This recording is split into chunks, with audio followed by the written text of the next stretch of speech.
Ghogha police મથકના હેડ કોન્સ્ટેબલે પીએસઆઈના ત્રાસથી આત્મહત્યા કરી હોવાના મૃતકના પરિવારજનોએ આક્ષેપ કર્યો।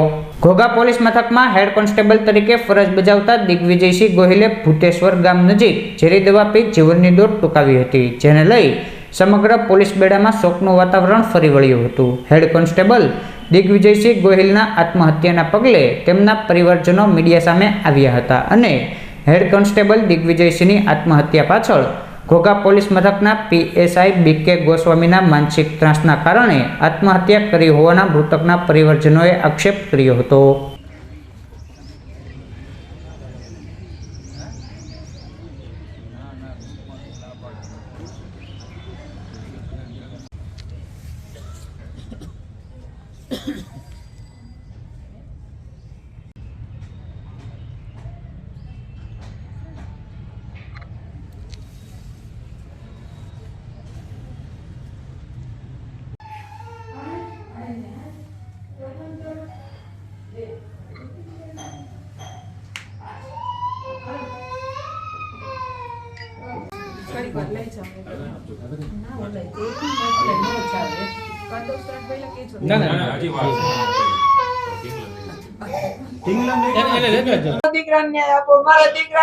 આત્મહત્યા કરી નથી, કરવી પડી, મજબૂરી હતી મારા દીકરાની।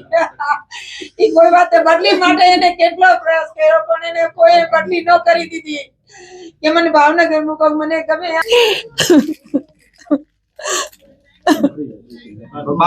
આપના દીકરા દિગ્વિજયસિંહે આપઘાત કરી લીધું છે, કામનું ભારણ ખૂબ હતું। હા, કામના ભારણ હિસાબે કેટલા કાગળિયા કે મારી ઉપર જીકે છે સાહેબ, મને બારે નોકરી આપે છે, મને ઓફિસની નોકરી આપે છે, મને એક જગ્યાએ ક્યાંય ઠાર રાખતા નથી।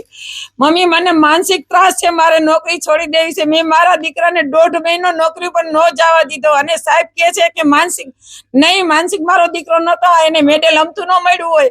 મારા દીકરાને એનું બૈરું નાનું બાળ છે, એના છોકરા નાના નાના છે, મારા દીકરાને ન્યાય આપો। માનસિક નતો, મારા દીકરાને કાગળિયા દવા નહીં પડ્યા છે મારી આગળ, એ માનસિક નતો, એને આ તકલીફના હિસાબે અમારે દવા ચાલુ કરવી પડી।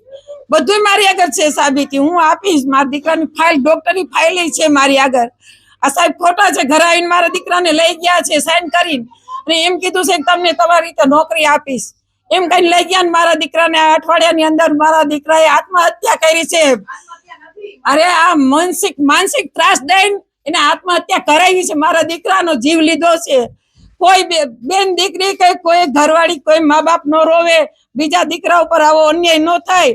બસ સરકારી અને આપણા સમાજના બધાને હાથ જોડીને કહું છું, મેં મારો દીકરો ખોયો છે, ન્યાય આપો। રીનાબા ગોહિલ છે। મારા હસબન્ડ રોજ રાતે આવીને મને સાહેબની ફરિયાદ કરતા હતા કે મને સાહેબ માનસિક ટોર્ચર બહુ કરે છે અને જ્યાં અમે મારી બેબીને એડમિટ કરી હતી ત્યાં એ લોકો અને જ્યાં નીચે આવીને ફોન કરે કે તમે ક્યાં છો, ત્યાં ચેક કરવા આવતા હતા અને એમનું લોકેશન માંગે। એ જ્યાં બારે જાય તો એનું લોકેશન માંગે, અમે ફરવા ગયા હતા તો એનું લોકેશન માંગતા હતા। એ વાણંદને ત્યાં દાઢી કરાવવા ગયા હતા છતાં ત્યાં એને લોકેશન લેવામાં આવ્યું હતું અને રોજ એક જ ફરિયાદ મારા હસબન્ડની હતી કે સાહેબ મને બહુ પ્રેશર કરે છે, કાગળ માટે મને બહુ પ્રેશર કરે છે અને મારા હસબન્ડ એવા નહોતા કે સુસાઇડ કરે। મને વિશ્વાસ છે ગળા સુધી કે કોઈ દી આવું ન કરે, પણ ગોસ્વામી સાહેબે એને બહુ પ્રેશર કરી અને આવું કરાવ્યું છે। આત્મહત્યા નથી, મર્ડર છે। આપણા કેટલા દરબારોને સાહેબે બદલી કરી નાખી છે તાત્કાલિક 24 કલાકમાં। અચ્છા બેન,